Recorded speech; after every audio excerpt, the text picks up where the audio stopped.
അപ്പൊ ഇതെന്റെ രണ്ടാമത്തെ ലോങ് വീഡിയോ ആണ്. അപ്പൊ ഇന്നത്തെ വിഷയം എന്താണെന്നറിയോ?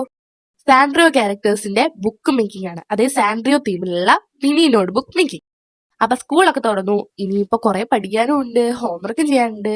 അപ്പൊ എല്ലാം കൂടെ ആകുമ്പോഴത്തേക്കും മറന്നു പോകുന്ന ഒരു സാഹചര്യം വരും. എനിക്കും കുറെ മറവിയൊക്കെ ഉണ്ടായിരുന്നു. അപ്പൊ ഞാൻ ചെയ്യുന്ന ഒരു മെത്തേഡായിരുന്നു, കുഞ്ഞ് നോട്ട്ബുക്ക് മേടിക്കും, എന്നിട്ട് അതിനകത്ത് എഴുതി വെക്കും. മറന്നുപോകില്ല, പിറ്റേ ദിവസം ടീച്ചറിൽ നിന്ന് വഴക്കും കിട്ടില്ല. അപ്പൊ ഇപ്പൊ ഇതൊക്കെ സ്വന്തം ഉണ്ടാക്കാൻ പറ്റുമല്ലോ, കുഞ്ഞിലെ പറ്റൂലല്ലോ.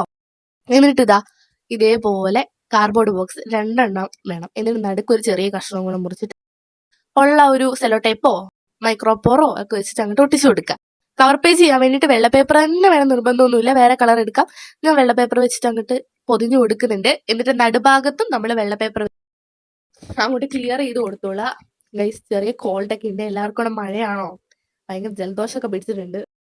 മഴയാണ്. ഇത്രയും ദിവസം വീഡിയോ കാണാത്തതിൽ എന്റെ മടിയാണ് കാരണം. അത്രേ ഉള്ളൂ.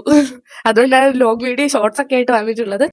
അപ്പൊ കഴിഞ്ഞ പ്രാവശ്യത്തെ സ്റ്റിക്കർ വീഡിയോ കാണാത്തവരെല്ലാരും പോയി കാണുക. പിന്നെ ഈ സാൻഡ്രിയോ ക്യാരക്ടേഴ്സിന്റെ സ്റ്റിക്കർ ഉണ്ടാക്കുന്ന വീഡിയോ ഞാൻ ഷോർട്സ് ആയിട്ട് ഇട്ടിട്ടുണ്ട്. അപ്പൊ അതും പോയിട്ട് കാണുക. എല്ലാവരും സബ്സ്ക്രൈബ് ചെയ്യുക, ലൈക്ക് ചെയ്യുക, ഷെയർ ചെയ്യുക, കമന്റ് ചെയ്യുക. എന്തൊക്കെ വീഡിയോ വേണ്ടതെന്നും കൂടെ കമന്റ് ചെയ്യുക. പിന്നെ കവർ പേജ് ഡെക്കറേറ്റ് ചെയ്യാൻ വേണ്ടി ഞാൻ ലൈറ്റ് കളർ പർപ്പിളും ബ്ലാക്ക് കളറുമാണ് എടുത്തേക്കുന്നത്. എന്നിട്ട് ഇതേപോലെ സിക്സാഗ് അങ്ങോട്ട് കുറെ അങ്ങോട്ട് വരച്ചു കൊടുത്തിട്ടുണ്ട്. അത് കഴിഞ്ഞിട്ട് സ്റ്റിക്കേഴ്സും കൂടെ അങ്ങോട്ട് ഒട്ടിച്ചു കൊടുക്കുന്നുണ്ട്. അപ്പൊ എനിക്ക് പ്രത്യേകിച്ച് ഡിസൈൻ ഒന്നും തോന്നിയില്ല ചെയ്യാൻ. ഇതാകുമ്പോൾ സിമ്പിൾ ആണ്, പെട്ടെന്ന് പരിപാടി ചെയ്യും. നമുക്കൊരു ബുക്ക് മതിയല്ലോ. പിന്നെ സാൻഡ്രിയോ ക്യാരക്ടേഴ്സ് ആണല്ലോ, അവരെ അങ്ങ് ഒട്ടിക്കുമ്പോഴത്തേക്കും തന്നെ ബുക്ക് നല്ല ക്യൂട്ടായി. അപ്പൊ ഏതൊക്കെ ജില്ലയിലൊക്കെ ലീവൊക്കെ കിട്ടി, എല്ലാവരും അടിച്ചു പൊളിക്കുവാണോ? അതിൻ്റെ കൂടെ പഠിക്കും, വീഡിയോ കാണും, ക്രാഫ്റ്റ് ഒക്കെ ചെയ്യും ചെയ്യണം. ഡൂം സ്ക്രോളിംഗ് മാത്രം ചെയ്തുകൊണ്ടിരിക്കാതെ. അപ്പൊ എല്ലാവരും ബൈ ബാക്ക്. അപ്പൊ ബൈ ഗൈസ്.